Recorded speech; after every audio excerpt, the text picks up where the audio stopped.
Welcome back to What You Missed, a video game news show where I discuss articles that occurred within days to a week ago that you may have missed that are important to the video game industry and possibly to you. So I'm sure you've all heard of the debacle where Microsoft, Sony, and Nintendo were all supposed to go in for crossplay, but Sony declined to join that and will not be joining crossplay. Now, if you haven't heard it, well, that's what this news show's for. Basically, there was going to be crossplay for multiple games. Specifically, they were going to lead off with Minecraft. Now, Minecraft is kind of geared towards kids, so the response that Sony gave for why they don't want to do crossplay is kind of bogus. So let's get into the article. Sony Interactive Entertainment Global Sales and Marketing Head Jim Ryan defended PS4's lack of crossplay support for Minecraft, saying that while Sony has, quote, no philosophical stance against crossplay at all, it's concerned with the player's safety on non-PlayStation platforms. In an interview with Giant Bomb, Spencer disagreed, saying that Ryan's comments don't, quote, seem healthy for anyone, because it's fairly apparent that his comments are more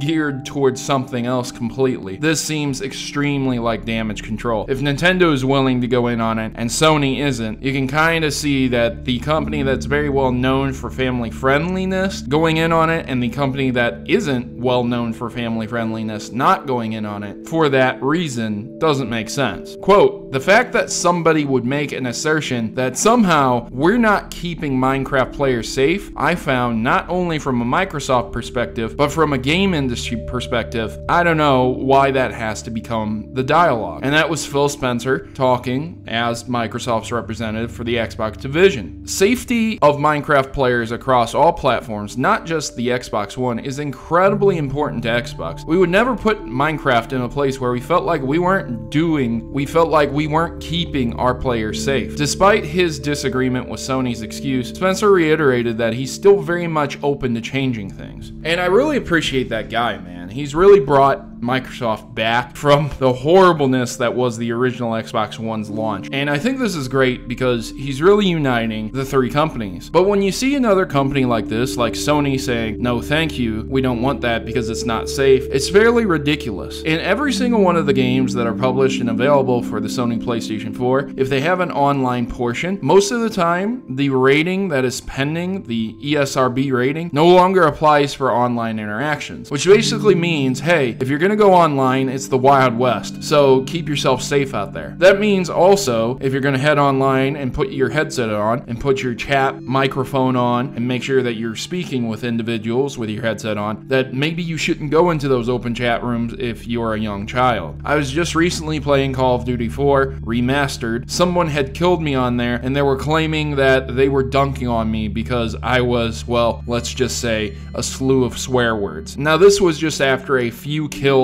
on one game of Call of Duty. It's not as if the online world has magically evolved or changed. You always have those pieces of garbage, those pieces of trash, who feel the need to explain to you why you're not as good as they are at a game. Or, for example, you might just be having an off day. There are times where my vision isn't the best, and where I live right now, it's not easy for me to put a chair in front of my TV and see. I have a little bit of range there, so I have to squint and kind of try and look at a further range than usual, but I still do pretty good on games. I rarely go negative in Call of Duty, and most of the time when it happens, I'm not taking it that serious. Most people take games way too serious these days, but I don't think Minecraft would become one of those. Now, I'd like to end with one example. I used to be a member of this website called Cole2's World. It was a free online Minecraft website where you could come together and you could build things. They have since then been utterly destroyed in their online presence because they didn't listen to me when I told them that they needed to change multiple things, and they decided to do what they wanted to do. And whatever, that's fine. I left before they died out anyways, so I don't entirely know the reason for why they died out. But without question, there were people who played Minecraft that were significantly older than me at the time. This was something like 6 years ago. So imagine me being about 24 years old, and there were old men like 40 and 50-year-olds on there. There was this one time this guy got drunk and cussed me out over a Mumble server. I've spoken about this before, but there's a reason why these online servers don't exist anymore, because of interactions and things like that. Bad publicity will destroy anything. So I think that when Sony goes out there and says, well, we're just not sure about Microsoft and Nintendo and, you know, our players being safe on those networks. Like, come on, let's get real. Let's be really real here, okay? I don't know the reason why you don't want to do it,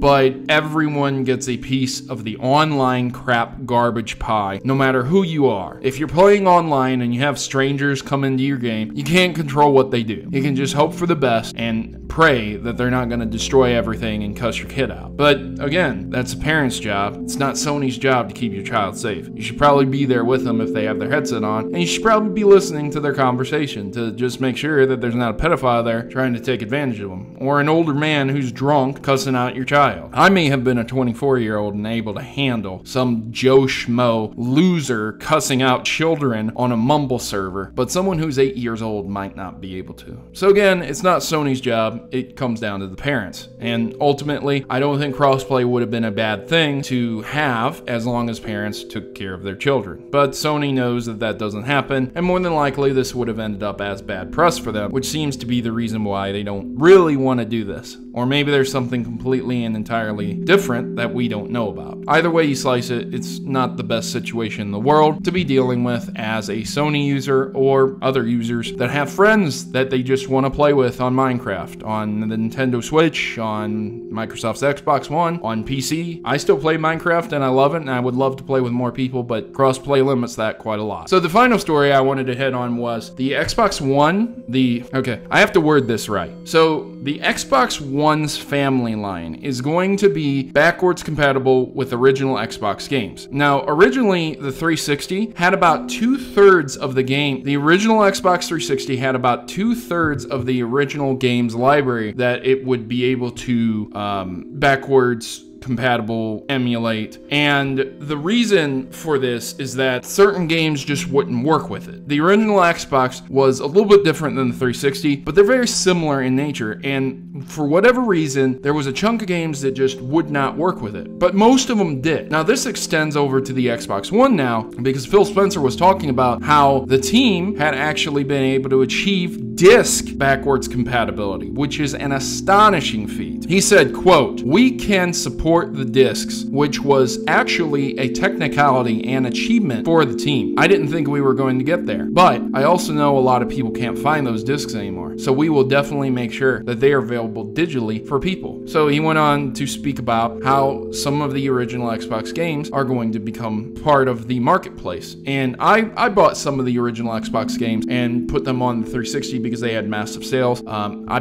played Black on the original Xbox, and it now emulates very well the 360. It's a good game, and it was for sale, and it was one of the ones that you could buy. Microsoft confirmed that Crimson Sky's High Road to Revenge is one of the titles that will be backwards compatible during its press conference, but that's the only supported title so far that's been confirmed. He said, quote, "We have a lineup of games we're working on." He said, adding that they're not making any kind of commitment about first-party games. So basically, from what I'm getting from what he's saying, is that there's probably going to, again, be a certain amount of games that you'll be able to play from not only the Xbox, the original Xbox, but of course the 360. These games will all work on the Xbox One and the Xbox One family in disc form, but you have to check the list and make sure that it works. Otherwise, you're going to insert it and it's just not going to do anything. So yeah, that's a bit of a problem. Though I do have massive respect for Microsoft for allowing the discs themselves to be backwards compatible instead of just saying, oh, we're just gonna make digital games like what Sony and PlayStation did, because there's so many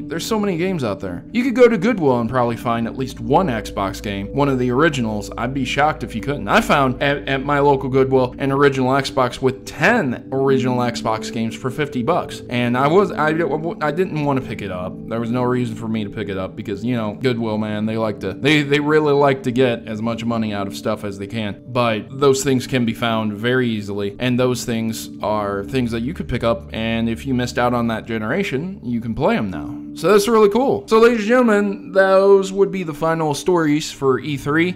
If you missed any of those stories, I hope they helped you to fill in the gaps. I've been your host, Protomario. I'm signing out. Please like and share this with every person you can. Liking really helps to keep me motivated, and I really thank you for taking the time out to watch this video. As always, good gaming, God bless, and thanks for watching.